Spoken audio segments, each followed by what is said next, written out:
Alright, YouTube, Wikileaks is certifiably waiting to spring their final trap on Hillary Clinton, but it looks like we're gonna get teasers before it actually happens. Now, I find it funny. I look at the footage of Assange confirming this, and people, half of which I assume are just a bunch of fucking CTR shills for Clinton, saying, "Oh, if you get something, release it now. Do you understand how news cycles work, people?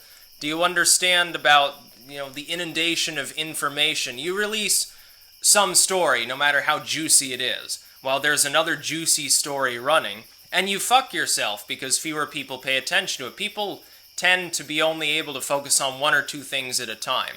And the fact that it's football season makes it more difficult to get people to disseminate this kind of information, whether it's online or anywhere. The internet's way better than cable TV era stuff, but at the same time, there can still be difficulties with spreading information. You get some major game is released on the same day as your leak probably gets less traffic. Somebody makes a major political gaffe, certainly. There's a mass shooting. Something like that happens, and it tends to knock it off the front page. Because then the mainstream media, which still has a lot of followers collectively, can push that story into oblivion with fear-mongering, which is what they typically do. Stories of intrigue, lots of, who's fucking who stabs who in the back sort of clothesline stuff. And then, even worthy stories get buried under a pile of shit, by stories that aren't really important. They don't really matter most of the time. Some of it's completely and utterly factually wrong, but it still buries it. So people need to be patient. Julian Assange knows what he's doing. He's going to be releasing teasers over the next couple of weeks, he says, before the main release, which could come later this month. I don't anticipate it being before the first debate. I think he'll wait, because otherwise all the lead up to the first debate, it's Trump and Clinton neck and neck, who will win this epic slugfest? What will they say? What will they be asked? Will it be a fair debate? No, but we already know the answer to that.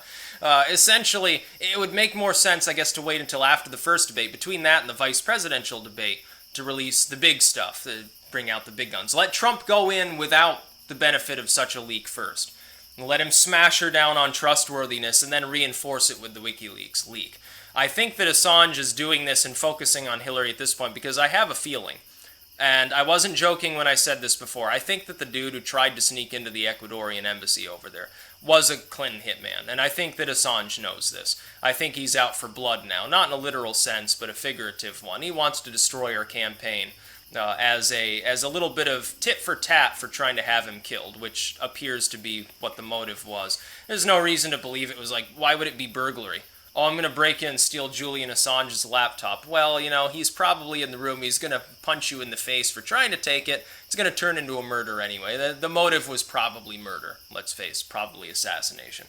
And even if not, who gives a fuck? If Assange thinks that that's a possibility, and I think he does, then he would be acting the same way. We're going to get teasers. What they'll be is anyone's guess. Some people are saying, it's probably health related. I don't think so. I think that the health aspect is something that's a legitimate question, much as it was asked of John McCain when he was running, because he's old, has a much younger VP who's somewhat inexperienced and who some people think is kooky. It was an honest and fine question to ask. It's a fine question to ask of Hillary too, but it's still just a question that's in the public consciousness. Regardless of the mainstream media, yeah, they're trying not to discuss it because it is an adequate question. But I don't think you're going to find anything on the emails related to it that WikiLeaks is presumably going to be teasing and then releasing. If I had to guess, based on the content of the DNC leaks, I would say I expect it to be similar but worse and closer to Clinton. With the DNC's not the Clinton campaign. They worked with them. They covered for them. They rigged the primaries for them. And this didn't help Hillary Clinton that this happened when it was revealed that it did happen. But I expect it, number one, to come from the Clinton campaign itself. It won't be the DNC, the Deep Triple C. It'll come directly from their very campaign. Number two, I expect that it involves emails or other info sent directly by Clinton or by somebody extremely close to her, or possibly Tim Kaine.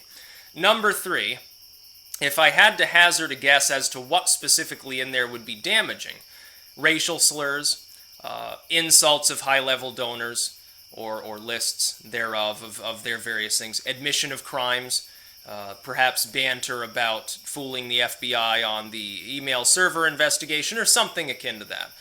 Direct mention of pay-to-play in a more direct fashion than we've already seen from some of the Clinton emails that were given out by the FBI. One of them explicitly does mention the term pay-to-play. I mean something more explicit. If this is the way that Hillary Clinton communicates, and her aides communicate, and her staffers communicate, and the higher-up sort of donors communicate, on an unsecured email system that was not properly bleach-bitted, that is at least partially recoverable, if that's the way that they communicate on that sort of unsecured system, they are probably more frank on what they take to be a secure system. Unfortunately for them, somebody hacked that secure system, got the material to Wikileaks. If what we saw from the DNC can lead to the resigning of not one but two of their actual chairpeople in a row, their CFO, several of their top staffers, and numerous other lower-level sort of managerial positions, then I think we're going to get a big one from Wikileaks. They're going to save the best for last.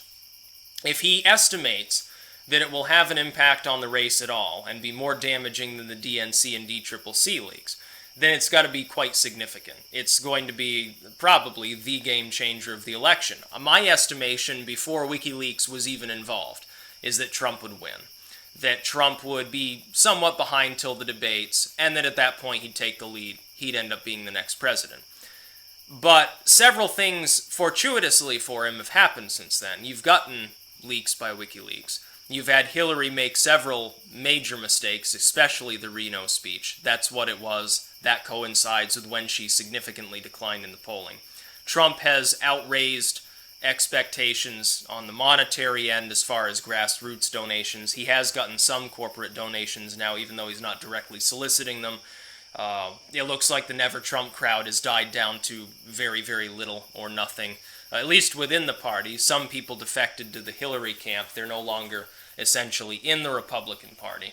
Everything else, though, is going fairly well for him. He's possibly a point in the lead right now. Within the margin of error, yes, but then again, Hillary's lead for most of the time period has been as well. The fact that he's about tied with her, possibly a little bit ahead, and was ahead before as well, and then the Reno speech put him ahead again, is really good news for him. I didn't estimate that he'd ever be ahead before the first debate. It looks like going into the first debate, they'll be about tied. I expect him to prevail in the first debate, but if WikiLeaks material is damaging enough, it may not even matter. And that's the other thing we have to consider. What if these leaks are so significant? What if they show Hillary's ass so well that it doesn't even fucking matter if Trump wins in the debate or in the public consciousness?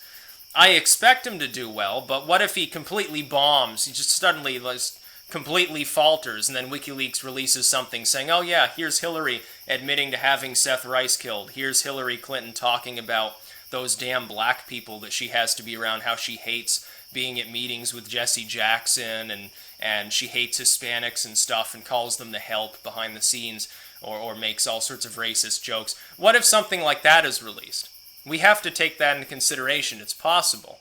The DNC leaks were damaging enough. They showed a party that's grossly out of touch with a significant proportion of its actual voting populace, that went out of its way to rig the system. Even groups like Salon and Being Liberal, if Hillary has, for instance, made like racist jokes or something in private emails, even they won't defend her. They'll abandon her, I predict. At that point, it would become so bad that even they would have to admit, potentially, that they've been backing the wrong person. Now, would they endorse Trump? Hell no. They'd endorse Johnson or Jill Stein. They'd say, okay, well, at this point, maybe the Democratic Party really is fucking dead. And so Being Liberal might actually revert to being a page of liberals instead of partisan Democrats. Salon might step back from the precipice of committing suicide by trying to pit, perpetually outraged minority groups on one another and see who has more or less privilege. It would be very funny. And I think there's a better chance of that than that it being a lot to do about nothing. Some people have said, oh, well, maybe maybe it's just him bloviating. I hate to use that term because it's overused, but maybe it's just Julian Assange getting his rocks off. But he hasn't disappointed us so far. The DNC leaks were quite significant. The only reason why Hillary didn't immediately fold and fall 10 points in the polls is because she pointed out, and in this she is correct, that's a DNC's doing. It wasn't her campaign doing that. The DNC rigged things for her. So she just sat back and said, oh, well, isn't that regrettable? And then didn't talk about it. But it never implicated, oh yeah, Hillary Clinton herself asked Debbie Wasserman Schultz, rig the primaries for me because I'm tired of this Jewish socialist. That never happened. It made the DNC look dishonest. It made the Democratic corporate machine look bad. Anyone who cared already saw it as bad. They simply look at Hillary and they say, okay, but still lesser of two evils. Yeah, corporate party, not really a liberal, okay, but better than Trump. What if Assange can change people's minds about it? I don't think that all of the Russia inoculation that the CTR shills can do is going to help her, depending on the content of the leaks. And if he's going to release teasers, I can't wait to read through them, by the way, we'll get a pretty good indication then of probably what some of the core material there is. It could be quite damaging indeed. But Assange is throwing himself in there to destroy Hillary the harlot, so to speak. It'll be interesting to see if they're successful. That's about all. Peace out.